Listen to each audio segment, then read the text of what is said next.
Welcome to the Dollars and Cents podcast with Wes the Economist and Jonathan the Conspiracy Theorist. We're reporting to you live from the Wave Beach Realty Studios in North Myrtle Beach, South Carolina. Give us a call today at 843-957-3872. All right, guys, welcome back into the Dollars and Cents podcast with Wes the Economist. I am Jonathan the Conspiracy Theorist. We are on season 3, episode 4. Episode 4. You're, 5? 5, you're So right. yeah, never second Never guess second yourself. guess yourself. Right It's the episode first time. 5. Lesson 1. Don't We ever just did second 4.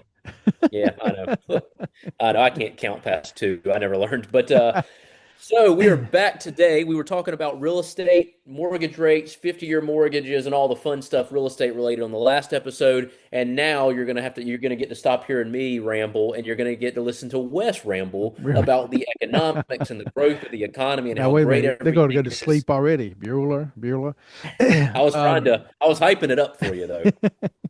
Oh, we out of sync here. I hope this is not full time. Say something for me. Are we in sync again? Hello. Yeah. Okay, we're better. For a minute there, you were talking in like the old Asian movies. You know, your lips are going and the voice. Oh right yeah, there. it like talks over. Yeah. Like dubbed over. So yeah, I mean, we just left the last episode, last quick clip, and you were very excited about the housing market coming this year. And honestly, you know how I am. I'm always pessimistic because I see so many things wrong with our economy. The foundation has definitely got cracks all the way through it. But as I said in the last episode, I'm just shocked at what Trump's been able to accomplish his first year. I mean, literally, I'm looking at some GDP data now. The GDP's coming out here in about a week, 2 weeks from now, and they're calling maybe for 5% or above growth in our GDP. And since he's taken office, then the first quarter he was in office, that was, so we're still feeling the effects from what had come in the past. It was a negative 0.6 down in GDP. So GDP fell the first quarter of last year. But the second quarter jumped to 3.8%, which everybody could not believe and thought, well, that's just a mirage. It'll come back down. Quarter 3, it went to 4.3% increase over the previous year. So again, they are thinking that this is just flawed. And at Q4, again, they're predicting we could be at 5%, which means the economy is growing quickly.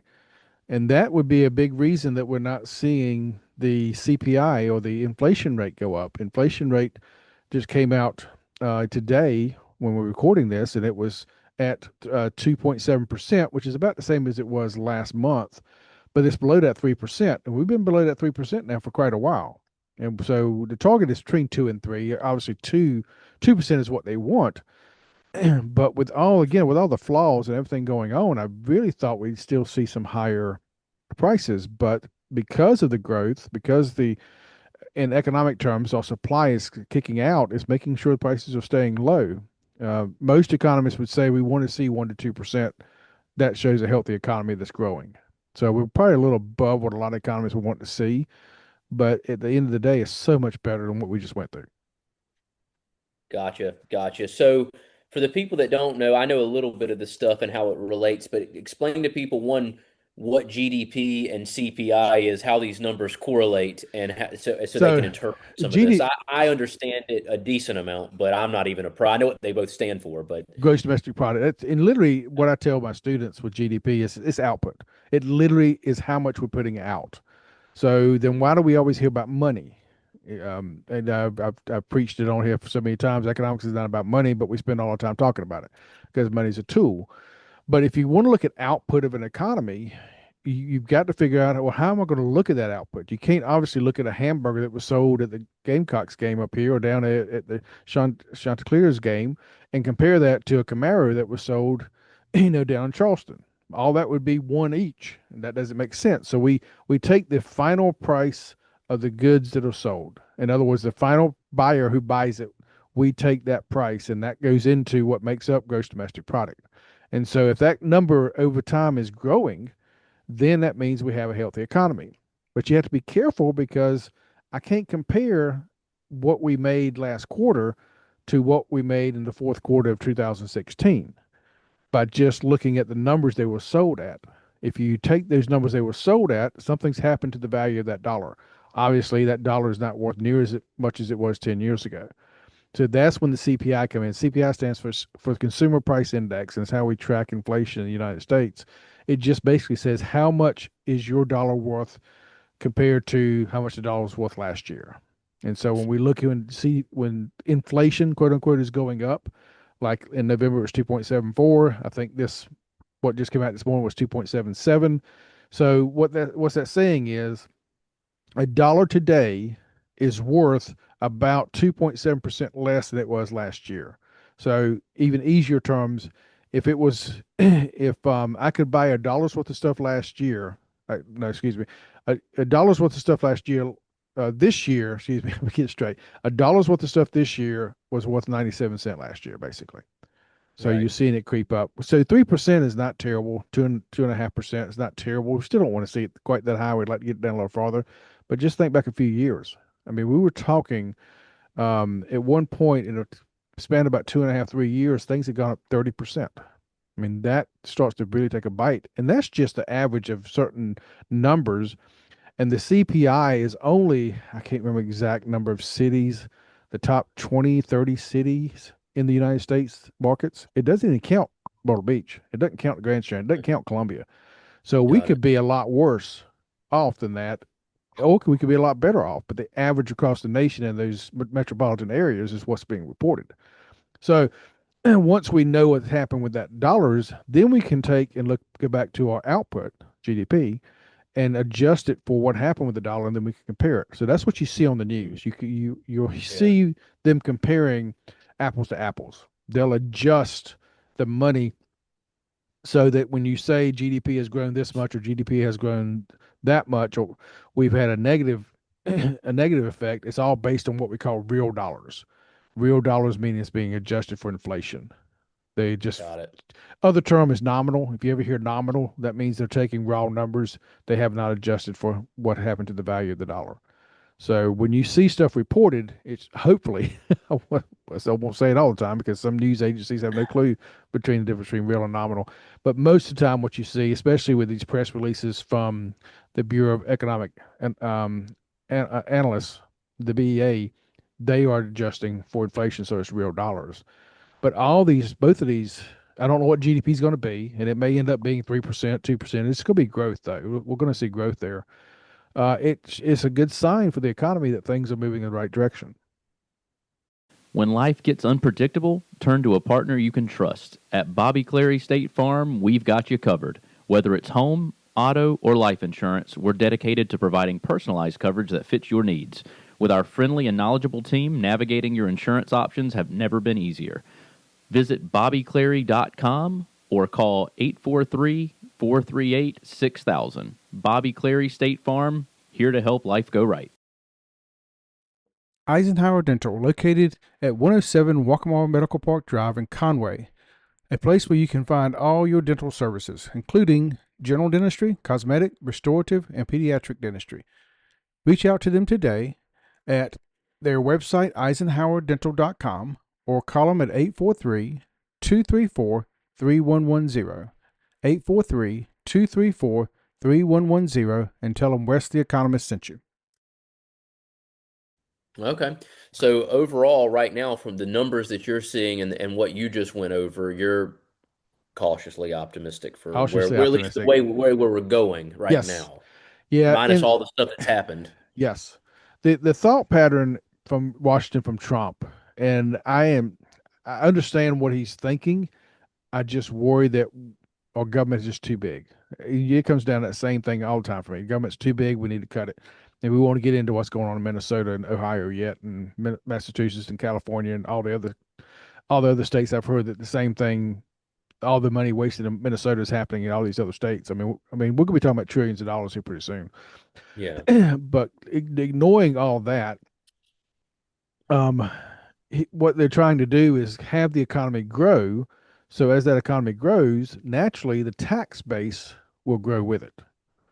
This happened, but Reagan did this. Reagan cut the taxes. He deregulated industries, and we saw this humongous growth in our GDP. So output was growing, people were getting richer, those type things, and everybody points back and says, "Well, that's the reason we have a debt." Well, no, if you go back and look at the numbers, and I've done this, um, when he cut taxes, the actual revenue, the first year the revenue didn't go up and maybe went down a little bit. But after that first year, it started skyrocketing because that money, people were keeping money, they were investing it. There was more money then in the system, and there was more taxes being paid. The problem was Congress started spending like it started like 30% higher, 50% higher year over year, and they ate up all that money and put us in debt. And that's when all this debt crisis started, was in the 80s. Not because of Reagan, but because of Republicans and Democrats in Congress who approved all this money to be spent. And now we're Mm, paying the price for that. So what he's trying to do is make the economy grow. And his thought is, I'll make the economy grow, tax revenues go up, and we'll pay down the debt. Well, the question or the issue with that is that means that Congress has got to stop spending money. And I just don't know if they're capable of it. doesn't seem that way. Not at all. Really, not at all. So, So, I mean, how do you get them to stop spending money? Like, where do you start with that? I mean, do they have like final say in every dollar that gets spent, Congress alone? well, technically, by law, all spending has to go through the House of Representatives. Now, over the last 15, 20 years, we've kind of allowed spending to start other places, but even then, it still has to go through the Ways and Means Committee. We've screwed everything up in Washington so much it's hard to keep up with everything. But whoever's in the House of Representatives does have the power to cut the strings on the purse. And they can actually make things go down. Problem is, they're campaigning as soon as they get in. And the easiest way to make sure you're reelected is to make sure you pour pork back into your district. And that's all we see. Even the most Yeah, conservative people in Congress end up voting for stuff to make sure they get reelected. And that's yeah. that's the issue. And we can't keep going. That sounded more freaky out anyway, sorry. um, we can't keep going because this is what we end up with. I mean, and if you look at our spending, I don't know if you can see this or not. Hmm. Um, it won't let me. Yeah, there it goes. This is, well, not liking what I'm doing. Let's get it. There we go. So you see the spending right here. If you can see my mouse moving up, I'm sure it's hard Yeah. on video to see it, but to the left, right under the debt, you can see the spending for the last 12 months, $7 trillion. But move over here to the green top. This is how much was brought in the last 12 months, Hmm. $5.3 trillion. Obviously, that means we're spending more than we are actually bringing in. So we're $1.7 trillion in deficit. Now, we'll say that this is a lot better than where we've been. We've been at 2.1, 2.2 trillion overspent. So we Hmm. are we are closing the deficit down. The deficit meaning deficits are yearly debts all time. So the deficits are coming down, but $1.7 trillion is not a drop in the bucket. That's a lot of money. Yeah. So it's just, again, the politicians have got to stop the spending, and there's no appetite to do it. I mean, something's got to give, right? Well, and that's why you say I'm cautiously optimistic, and you smile when you say it, but that's why. I mean, we can't keep going. I mean, what politicians are hearing in Washington is, "Oh, he saved money. That means we can spend it somewhere else." No. Yeah. And I Right. don't know if you noticed it when I had it up, but you saw the tariff revenue. There was $370 billion come in over since he started all this first of the year. And I hope it's not a good chance, but there's a chance the ruling from the Supreme Court here in the next few days or next few weeks is going to put a stop to that. They're going to say that he's overreached his constitutional ability and all the tariffs will go away. I Which is hope crazy. not, because I think he's leveled the field. He's got so many people to the table to renegotiate terms that have been out of whack since World War II. Yeah. I So, don't know why they would, if it's doing good for the economy, I don't understand why they would just be like, no, this isn't right. You got to stop the tariffs. you got all these. I mean, several lower court judges have already said you can't do it. So that's why it's at the Supreme Court now. So who, if he can't do tariffs, who can? Congress. Exactly. That's exactly right. Lovely. So, Lovely. but yes, I am cautiously optimistic about what I've seen. It definitely takes me off the death watch. of the economy of a complete crash.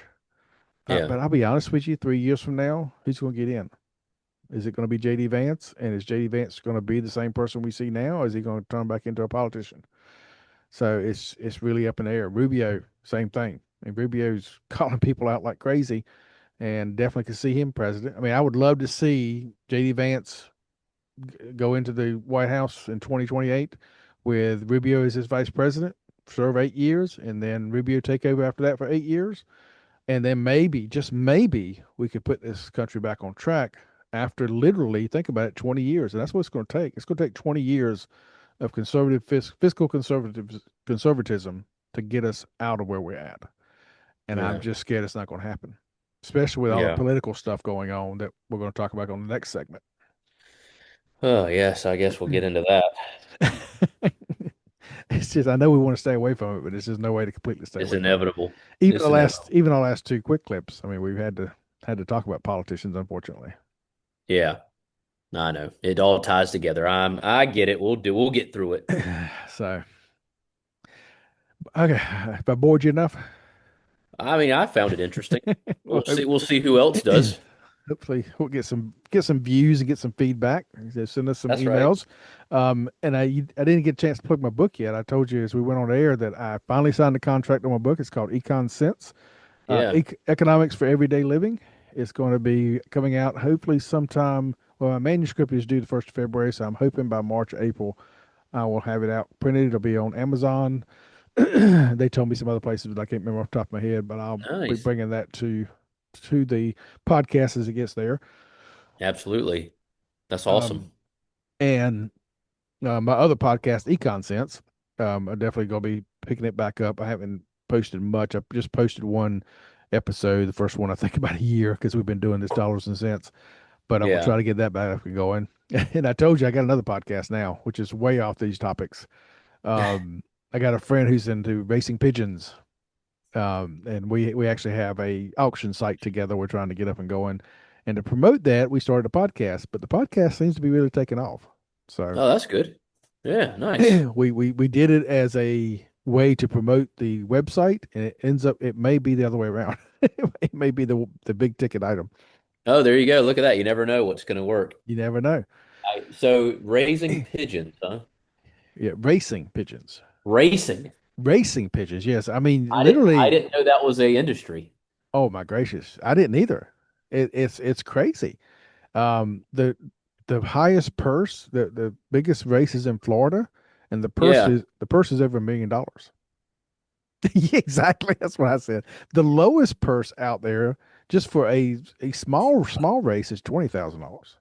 I might need to So this I might be hitting up the website for a couple of oh pigeons. well, my partner on that side, on the pigeon side, is only about 6 miles from you. So he's got a loft right there. He Perfect. raises pigeons.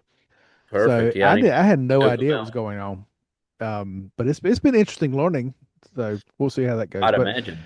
but yep, a content's coming out soon. I'll keep you posted, and hopefully I can hopefully it's written in a way that is even simpler than what I just went through. I tried to make Gotcha. it where people who know nothing about economics, do not like math, do not like graphs, can read this book and come away thinking, "Oh, some of that makes sense now." Yeah, that's awesome. So, all right, Good stuff. All right, we'll be on the lookout for the book. good enough. Anything else you want to add as we end up? I think you hit a lot of good points on this one. So I think we'll wrap this one on and then move on to the fun political stuff that everybody Oh, just can't get yay. enough of. We're going to try to get it all in one segment, but I don't know. Between the riots in Minnesota, the rebellion going on in Iran, the the the, Everything. the indictment, maybe an indictment coming of the Fed chair. We didn't even talk about that on here.